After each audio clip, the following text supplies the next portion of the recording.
Hey guys, this week, our final piece of our lifestyle segment, we're going to talk about stress management. And hopefully, you're finding some good changes with your sleep. You're able to kind of implement some of the practices that we talked about, and also maybe some more intelligent exercise structuring of your week. And hopefully that is helping to contribute to some of your just overall health and well-being. Again, this is really about planting seeds and giving tools. There's very little that you can do in a week's time or even 12 weeks time, other than just kind of get started and start practicing the principles and make habits of it so that you can do them long term. So this will be our last piece, and then next week will be our final week, and we're going to do kind of a review week and then answer the question, now what? Because here we've been doing this challenge. It's been kind of in our face every day.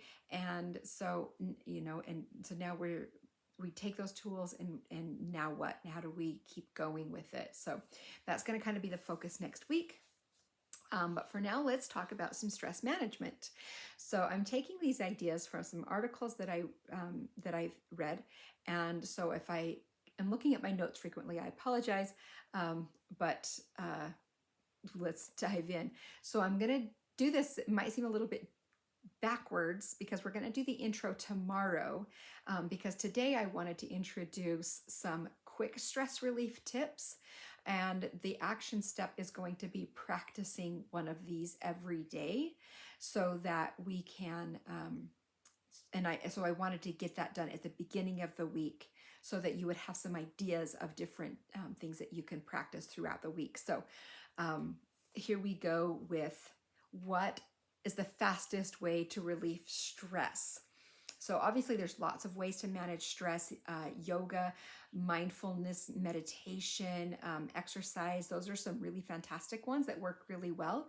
But in the heat of the moment, during a high stress situation, maybe it's a high pressure job interview or a disagreement with your spouse or your children are acting up or whatever it is, in those kind of stressful moments, you may not actually be able to just pull away for some quick breathing exercises, or go for a long walk.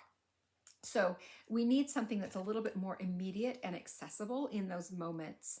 So we're going to kind of talk about some strategies for that. Now, one of the fastest and most reliable ways to get rid of stress really quickly is to engage one or more of your senses, your sight, sound, taste, smell, touch, or through movement. Since everyone's a little bit different, then you're going to have to kind of play around with them and experiment with them and see what techniques work best for you. But the payoff is huge.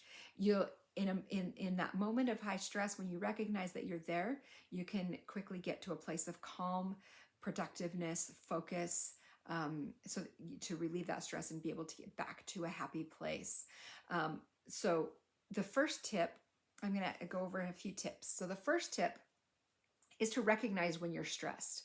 Now, it might seem obvious when you're stressed, but some of us spend so much time in a frazzled state that we don't even know what it feels like anymore to not be stressed. Kind of our default is an amped up nervous system, and we're not even know how it feels anymore to be calm but still focused and alert.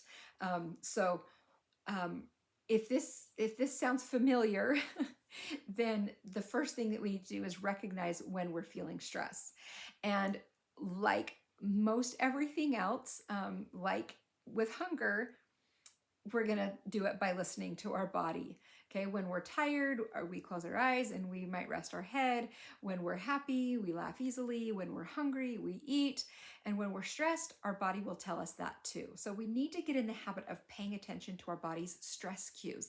And again, that's going to be different for everybody. So you're going to need to practice tuning into your body and finding out what those are. But here are some, here's a couple of things to watch for.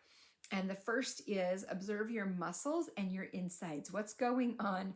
Are your muscles tense and sore? Do you find yourself, you're kind of tense and cramped up a little bit. Maybe your shoulders are elevated. Maybe your eyebrows are lifted. You're clenching your jaw. What about your hands? Are you clenching your hands? Different kind of physical. You can kind of feel yourself being tight and cramped up, clamped up. That's a sign of stress. And then on the inside, like you may have some stomach butterflies, or your stomach feels tight, or it's cramped, or it's even aching. You can feel that in a number of places. Sometimes maybe your mouth is dry, is another that might be it. So look for some of those physical inside-outside signs. And then another one is to observe your breath. Okay, are you breathing shallow? Or and quickly? Is your breathing shallow and quick? And so a way to kind of maybe test that is to put one hand on your belly and another one on your chest, and then watch your hands rise and fall. And then pay attention. Am I taking a breath? Notice when you breathe like a full breath, or maybe you forget to breathe altogether. Either one of those, the shallow, fast breathing, or even like holding your breath can also be physical signs that you're under stress. So kind of watch for those. If you're experiencing some of those, chances are you're feeling stress at this moment. And then you want to identify your stress response. Okay, so all of us have an inborn fight or flight response as a stress response. Okay, and in that, our blood pressure will rise, our heart will pump faster, and our muscles will constrict, because our body is working hard to maintain some equilibrium, and it will actually drain our immune system too. So if you're under chronic stress, chances are you get sick more often as well. But people respond to that stress response in different ways. And so identify yours, and that can help with being able to identify what are some responses that you can change your response if necessary. So some people get really overexcited, like they get angry or agitated or over emotional. You maybe cry or start screaming or swearing. You get kind of keyed up, like you can't relax, and you're going to want some stress relief activities that are calming, or that quiet you down. And some people get underexcited, like you shut down, you withdraw, you get spaced out, you become depressed even, you might sleep too much, and you're gonna want a stress response or stress relief activity that is stimulating and energizing. So knowing your response will kind of help tailor the stress relief strategy that you're gonna look for. Some people go frozen, like they're neither underexcited or overexcited, they just freeze. And that is usually often associated with a past history of trauma. Like you get in a stressful situation and you are totally stuck, you don't know what to do, you're unable to take action at all. And for that, physical movement is a really good strategy, because it gets your muscles moving, it gets you moving, and it can so then it shifts your body from your thoughts that are causing the stress, and it shifts it into the sensation of your limbs moving, and can distract you from your thoughts, and it kind of helps your nervous system get unstuck so you can move forward. So talking about bringing your senses to the rescue, I'm just going to hit these really quick, just a couple of ideas in each one, because these are just a jumping off point. There's so many things that you could choose, and you come up with some ideas that work for you. So your sight, you can look at a favorite picture, and that will kind of transport you in your memories to a place that's happy and calming. For example, when my husband and I went to Scotland last year, he associates that trip with just being able to relax and not have to stress about work. And so when he's looking for something to kind of calm himself down, he thinks about Scotland, and it just kind of brings the blood pressure down. So that's a really good one. Enjoying nature is another way. If you can get, even to your own backyard and just get outside and just feel the wind in your face and hear the birds singing or whatever, is a good one. Obviously, that's not possible in all situations, but in situations that it is, it might be helpful and a good one for you. Surround yourself with colors that lift your spirits. Have your favorite color in places throughout your room that you can just look at and just, I just love that. And then you can close your eyes and just picture a place, just even in your imagination, just picture a place that feels peaceful and rejuvenating. Okay, so it's your eyes are closed, but you're still using your sight through your imagination. And then your smell. So light a candle or burn some incense or some essential oils, smell some flowers, those kinds of things. Smell, the smell of coffee or cologne or vanilla, whatever kind of scents are calming or even energizing, depending on which response you have. For you, getting your sense of smell involved can help. Your touch, for calming, you can wrap yourself in a warm blanket, you can pet a dog or a cat, you can give yourself a hand or neck massage, wear clothing that is comfortable, or hold a comforting object, like a stuffed animal. We're never too old for stuffed animals. Taste. Okay, so this is the one that kind of gets us in trouble sometimes. I'm not talking about going and stress eating, but like you can maybe a piece of sugarless gum or a breath mint, or sip on some tea or some water. If you're hungry and stressed, then you can choose a crunchy snack that's going to be a little bit invigorating, or a piece of fruit, or even a little piece of dark chocolate. Dark chocolate is better than milk chocolate in as far as that goes. So you can choose a small, maybe something that's going to get your taste involved, not like an entire bag of chips or bag of Oreos. This is when we're getting the taste involved with stress relief. That's where you have to really tread lightly. So I would really be careful with that one so that we don't end up overeating. Movement obviously is a good one, especially if you need to have an energetic response. So going for a walk, doing some squats or some push-ups, just have a dance party all on your own. If you need a calming response, you can do some stretching, even just some neck circles or something like that. A hand massage, you can squeeze a stress ball,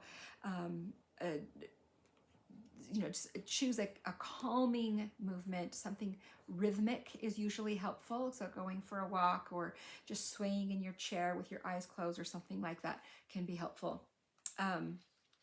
Sound, listening obviously to a song that either pumps you up or calms you down, or listening to nature.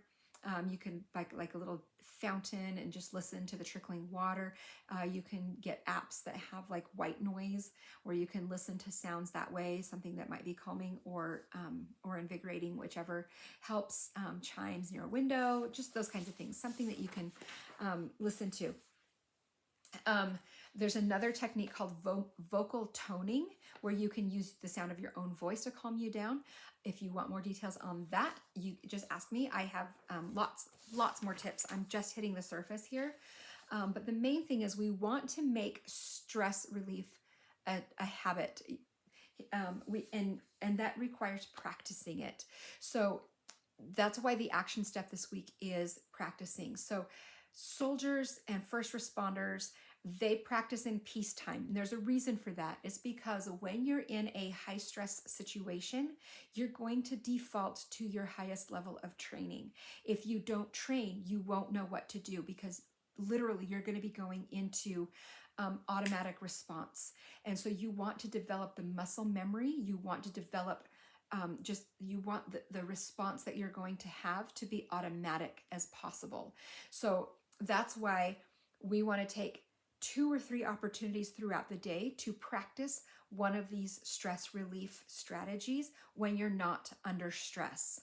So in your mind, you can say, okay, in a stressful situation, I'm going to do this, and then physically act it out, whether it's doing some breathing exercises or doing a meditation or going for a walk or doing some, whatever it is, I want you to take 5 to 10 minutes at least once a day, preferably up to 3. The more often you do it, the easier it's going to be, the more automatic it's going to be when you get in that stressful situation. So at least once, and you're going to log in the Google Sheet. You're going to see a new column for stress relief practice. And I want you to log what you did. What was the practice that you did? And you can do 1 to 3 different ones. It's good to have many tools in your belt, but I want you to practice one of those every day this week, including the weekend, because that peacetime training is going to help to develop the automatic response that you need when the heat of the moment happens. So those are some ideas on the strategies, and there is your plan for the week.